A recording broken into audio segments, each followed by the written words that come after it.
Chers amis, bonjour. Comme vous le savez, mes vidéos ont pour but une initiation à la connaissance de soi-même et à comprendre comment l'être humain fonctionne de nos jours. Ce ne sont pas des conseils à donner comme ça, comme ils font certains, ou beaucoup de livres, je donne des conseils, faites ça, ne faites pas ça. Ça, c'est contre-productif et ça ne vous fait pas avancer. Hein. J'avais dit souvent dans mes vidéos, donner des conseils, faire des conférences, dire aux gens, ça ne change vraiment rien. Pour que l'être humain change, il faut qu'il prenne conscience de son propre comportement, qu'il se regarde en lui-même et il essaie de comprendre pourquoi il se comporte comme ça. Et du coup, il va devenir autoconscient de lui-même. Hein, d'accord? C'est ça le but, c'est devenir autoconscient et clarifier son esprit. Et une fois qu'il a clarifié, une fois qu'il aura enlevé, comme vous le savez toujours, le parasitage de son intellect, cet ego qui est le monstre, qui est le serpent, qui est le vipère, qui le bloque dans son évolution, eh bien, il verra clair dans sa vie. Voyez-vous, ce matin, je reçois un coup de fil, là, à 8 heures du matin, une patiente me téléphone, docteur, voilà, quand je me réveille le matin, je ne suis pas bien, je prends ma tension, je suis à 13,8, ensuite je prends mon petit déjeuner, j'ai un petit malaise, je prends ma tension, hein, j'ai 15,10, ensuite je marche un peu, je suis fatigué, je prends ma tension, attendez, observez, regardez ce qu'elle fait cette dame. Hein. Est-ce que les médicaments, je dois les prendre et comment? Par téléphone, tout ça par téléphone. Je dis, écoutez madame, qu'est-ce que vous êtes en train de faire là? Écoutez bien ma question, madame, qu'est-ce que vous êtes en train de faire là? Qu'est-ce qu'elle me répond? C'est une dame intelligente, elle a 60 ans, mûre, en pleine intelligence. Hein. Je suis anxieuse. Non, madame, je répète ma question. Je ne dis pas ce que vous êtes ou qu'est-ce que vous avez, mais je pose bien la question. Qu'est-ce que vous faites? Qu'est-ce que vous êtes en train de faire? Elle ne sait pas répondre. Il n'a plus de discernement. Elle est angoissée. Elle est sur le point de partir en voyage, de prendre l'avion. Elle est affolée de toutes sortes. Il m'a fallu plusieurs minutes pour vraiment qu'elle réponde. Ah ben, je cherche à comprendre. Oui, mais vous cherchez à comprendre quoi? La cause, pourquoi je suis comme ça. Et en faisant cela, ça s'appelle comment? C'est faire un diagnostic.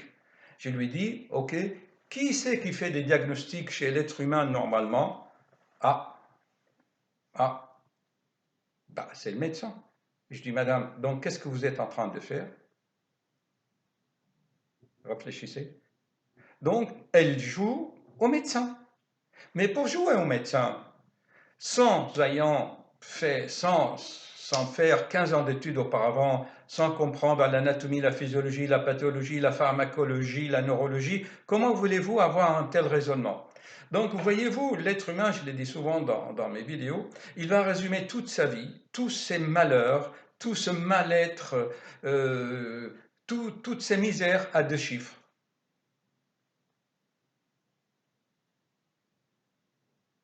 Souvenez-vous de ma vidéo où je dis cette misère de l'être humain actuel, elle est d'ordre émotionnel, subjectif. Mais l'être humain, qu'est-ce qu'il fait? Il va la quantifier en chiffres. Et pourquoi? Parce que c'est plus facile à résoudre. Il va voir le médecin, il lui donne 2 médicaments et le problème est résolu. Voilà l'esprit humain actuel. Mais le vitriolum, dont je vous parlais dans la vidéo 106, ça, personne ne veut le faire. Madame, faites quelque chose pour vous-même, pour modifier, pour rectifier. Hein? Visita interiora terra rectificando, invenis occultum lapidum veram medicinam. Mais ça, personne ne veut le faire, ça. Et la faute aussi, je ne critique pas mes collègues généralistes, elle va voir le généraliste, il voit une légère tension, allez, bouffez ça, prenez candazartan, prenez nebivolol et au revoir. Le patient reste dans l'ignorance. Et qui c'est ensuite qui se tape le boulot? c'est des médecins comme moi qui vont mettre des heures à expliquer. Maintenant, le problème chez cette patiente, comme il y en a beaucoup, c'est ça. Donc, recul de la mâchoire inférieure par la peur, parce que plus l'intellect est développé, plus la mâchoire va reculer de peur et d'angoisse. Voilà. Je dis, madame, avez-vous fait ce que je vous avais dit concernant votre occlusion, concernant votre mode de vie? Ah non, je suis allé chez la voisine pour faire du sport. Ah non, je suis pas allé. Ah, bah, j'ai une kyste au genou, je ne peux pas faire du sport. Voyez-vous comment elle crée des subterfuges? Parce qu'elle ne veut pas le faire. Donc, elle veut garder sa situation. L'être humain ne veut pas changer. Et pourquoi il ne veut pas changer? Parce que changer demande courage, demande aller vers l'inconnu. Or, l'être humain devient, surtout en France, le principe de précaution, il devient sécuritaire. Par sécurité, par peur, il ne veut pas connaître, il ne veut pas avancer. Il ne veut pas faire. Il ne veut pas faire parce que l'intellect ici l'accable. Hein. Il y a une telle activité électronique dans ce cerveau, hein, que ça prend toute l'énergie de l'être humain. Là, vous savez, la quantité du sang pour faire travailler cet encéphale, hein, c'est un tiers de votre débit cardiaque.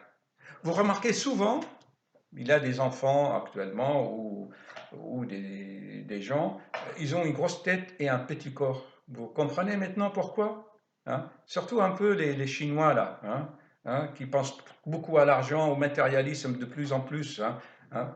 Vous les voyez, ils ont des grosses têtes, hein, et un petit cœur frêle parce que le sang va beaucoup au cerveau. Hein? Je vais faire une conférence sur le mystère du sang. Donc, qu'est-ce qu'il faut en tirer de cette vidéo? Ben, ce n'est que la confirmation de tout ce que j'ai dit, hein, auparavant dans les autres vidéos. Faites quelque chose par vous-même et laissez à César ce qui revient à César. Mais c'est normal, je comprends, les patients de nos jours n'ont plus confiance dans les médecins généralistes actuellement qui font n'importe quoi. Les bêtises que j'ai pu voir ou vues euh, pendant 40 ans, hein, une patiente, je me souviens, avait juste mal ici. Ah, maladie d'Orton, il faut lui donner de la cortisone. Elle a pris de la cortisone pendant 40 ans, 30 ans. Elle vient me voir après. Alors, vous voyez, les patients, hein, ils ont plus confiance dans leur pharmacien au comptoir que dans leur médecin. Parce que la médecine actuelle, voyez-vous, n'est plus adaptée à notre civilisation actuelle matérialiste, hein, d'accord, mais qui est en train de prendre un virage vers la spiritualité. Et ça, le virage va être un peu difficile, je pense, vu ce que je vois tous les jours. Donc, ne réduisez pas votre vie à 2 chiffres par l'automesure. Hein. Voilà, le patient arrive, je vais vous laisser travailler sur vous-même et à bientôt, chers amis. Allez, je vais ouvrir. Je crois que c'est